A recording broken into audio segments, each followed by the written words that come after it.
So wala tayong bench press. So ayan. No bench press, no problem.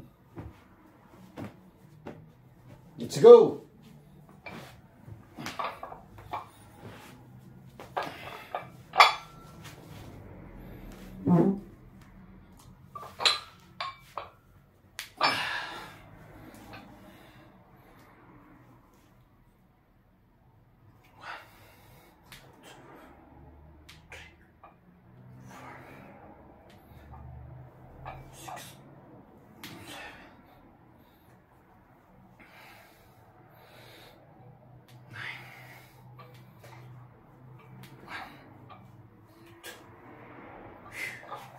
Very easy.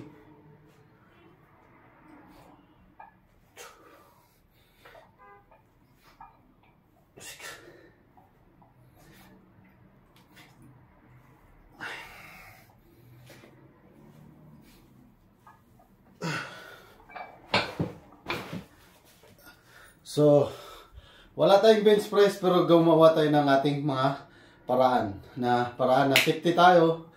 Safety tayong mag-workout at komportable tayong gumawa ng mga workout. So, ganun lang.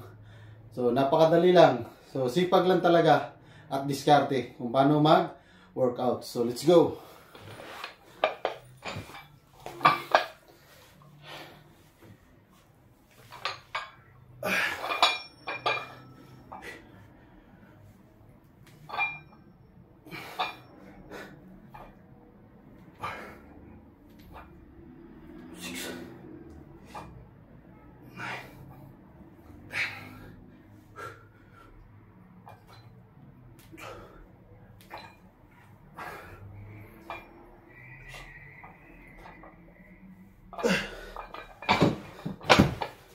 So ayan, napakadali lang mag-workout. Gumawa lang tayo ng mga paraan dyan. Nasa loob lang tayo ng bahay.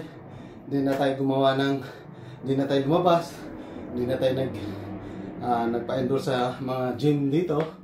So, para iwas tipid na rin tayo. Kakasave na tayo ng pera na pinamasahe natin, pinang-gym natin. So, mura na tayo. Nakakasave tayo ng oras, lahat. So, bye-bye. Don't forget to follow. Whew.